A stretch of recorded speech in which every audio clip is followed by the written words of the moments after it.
Move over, Michael. There's a new masturbation master in town. How's it going, everybody? Today we're going to be talking about a series called Masturbation Master Kurosawa. Exactly. Now, I remember reading this series many years ago based on the hilarious title, which it undoubtedly is. Despite this, I remember thinking that the overall message after I read it was actually pretty good. I'm revisiting this series now because the authors who have done other works that I've enjoyed have recently got their Magic the Gathering manga officially localized in English, which means I can finally read it, hopefully at a good pace. However, while I'm waiting for that, I figured I'd reread their series that I enjoyed, like this one, just to see if they still held up in my more adult, more mature mind. I also plan to do a reread of Molester Man. Look, these guys do a lot of misleading titles, okay? The main lead and focus of the story is a teenager named Kurosawa, a high school student with a loner-like mentality who thinks he's better than all of his other classmates, but is clearly hiding a lot of insecurities about his own person. Of course, having to deal with these types of insecurities is not uncommon for someone in their adolescence. However, where Kurosawa differs from your typical teenager is that he copes with it by going upstairs to the abandoned third-floor bathroom and masturbating. Hey, we all cope with adolescence in our own way. I ate, he jacked. No judgment here. A little judgment. One day, after seeing fellow classmate and focus of the manga Kirihara getting bullied, he decides to start jacking for justice by secretly stealing one of the bully's gym clothes, soiling it, and then returning it to her, also secretly. This incident kickstarts a tale of blackmail and intrigue as the situation spirals out of Kurosawa's control. Listen, it gets better. Honestly, this coming-of-age story is a lot more difficult to read than I remembered. The initial chapters are really cringeworthy, and they delve way more into the protagonist's fantasies than I think I'm comfortable seeing. The bullying scenes are also really cruel and disturbing. I figured I'd be used to it by now because I read a lot of delinquent fighting stories, but the thing with those is the bullies typically get a really swift punch to the face, you know? It's really satisfying, so it's easier to put up with. But that's not going to happen in this series. Obviously, this is intentional as it's a different kind of story, but I still don't like to see it. I also don't like to see their comeuppance be semen, so that's something else either. Also, some of this dialogue is just ridiculous. Like this. Wipe out the cum shot on the wall carefully with a tissue and flush it away, leaving not a single trace of evidence. This is my justice. Dreams and goals. Those are things I haven't thought about. First of all, if I can just continue my meager existence with my fapping, then I will be satisfied. Now, I've already talked about how Kurosawa is portrayed as a dark, brooding teenager.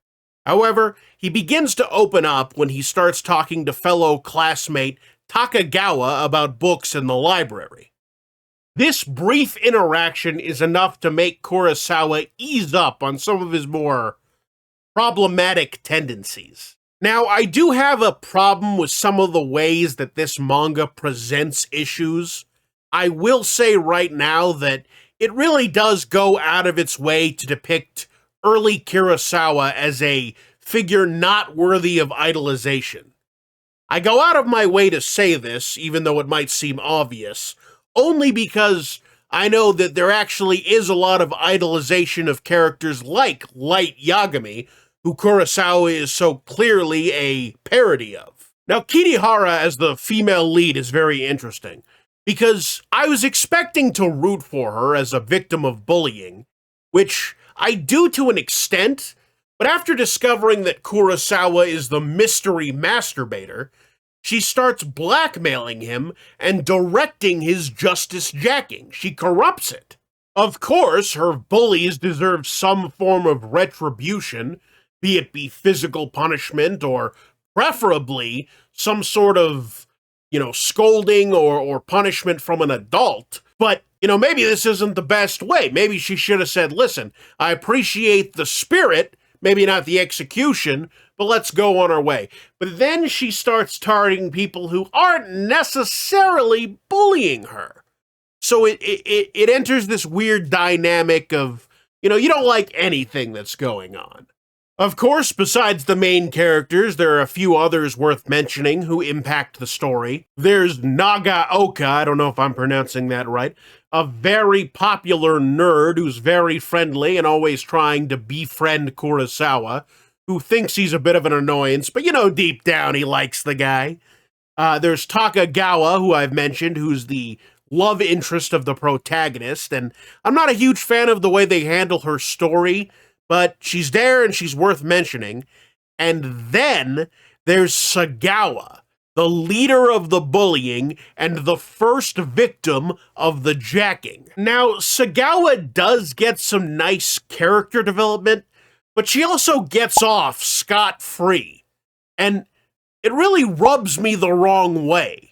It is really hard not to make masturbation jokes. Anyway, the poor guy Kurosawa's love life starts taking a huge nosedive when it's revealed that Nagaoka is actually dating Kitagawa, who at this point has been hinting that she's in love with somebody, but of course Kurosawa was taking that to mean him because of all the conversations that they would have in the library. Now, I'm really happy for Nagaoka, because it's not often that the nerd with the afro pulls any sort of game, but unfortunately, Kurosawa just doesn't see it the same way I do. To add even further to the drama, it turns out that Kirihara, who previously asked Kurosawa to target Takagawa, actually likes Nagaoka.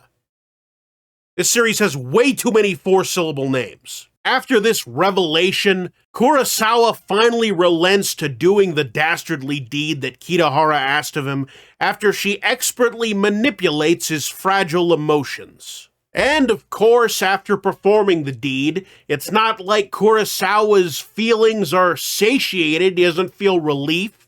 He doesn't feel any sort of revenge. He just feels even more devastated seeing the girl he still likes, even if she's dating another guy, look absolutely traumatized. Kurosawa spirals even further down as he accidentally blows up at Nagaoka, who was only trying to comfort his friend, potentially ruining one of the few connections he's actually built up at his time in high school. Kurosawa transforms into a husk of a man, essentially blindly and emotionlessly following the commands of Kitahara, who on the opposite end of the spectrum is now drunk with power, as she's essentially gained a follower who will jack at her command. It's a really weird series.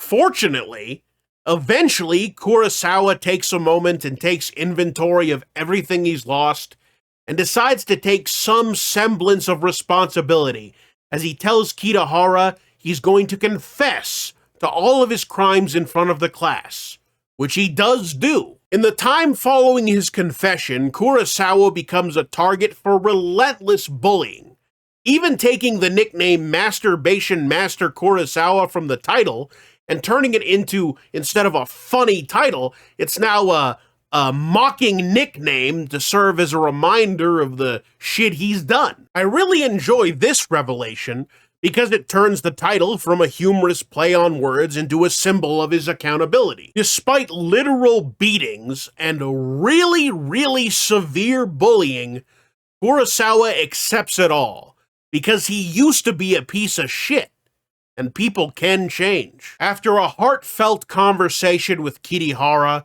where he tells her he plans to turn his life around and be happy, he jacks off for one final time, taking the penis out of his hand and putting a hat there instead, as he goes around repairing his old relationships and starting new ones. After that short but emotional read, I've gotta say, this series really does not hold up as well as I remembered. I don't know what I was thinking when I was 17. Let me tell you, the beginning is so disturbing. It is really hard for me to tell you how exactly disturbed I was because the man has fantasies about assaulting his classmates. And they're very drawn out. They actually draw it out for several pages. I did not remember that. I know the point is to make you uncomfortable in the beginning, but it really goes way too far. Now, I'm really mixed on the ending here, because I like that he takes some accountability and that the story doesn't try to portray the actions as good. I know that seems like it obviously wouldn't and shouldn't do that, but you can never really tell with some of these mangas, right? But the official punishment from the school for literally jacking off into another student's personal property multiple times seems very light. I think he only gets a call from his parents, or to his parents.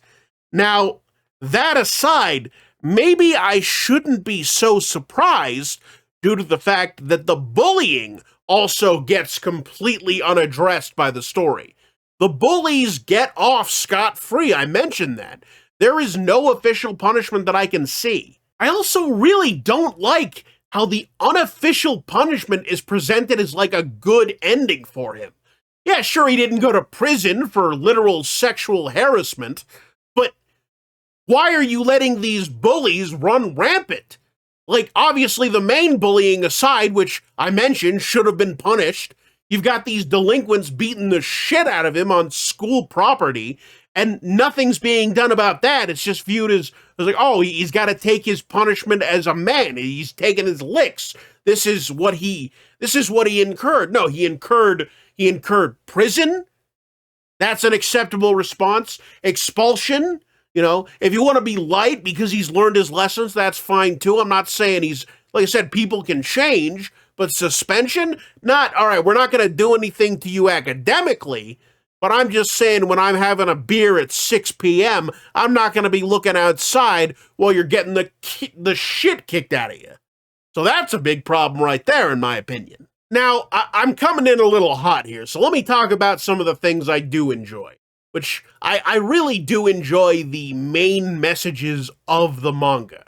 It's got these themes like, you shouldn't be defined by what you did as a child if you're willing to take responsibility and grow as a person. They didn't show it in the best way, but I can appreciate the idea there. Same with the idea of showing the importance of human connections, about how you shouldn't isolate yourself and push people away. It's important as humans to make these kind of connections. We're social creatures.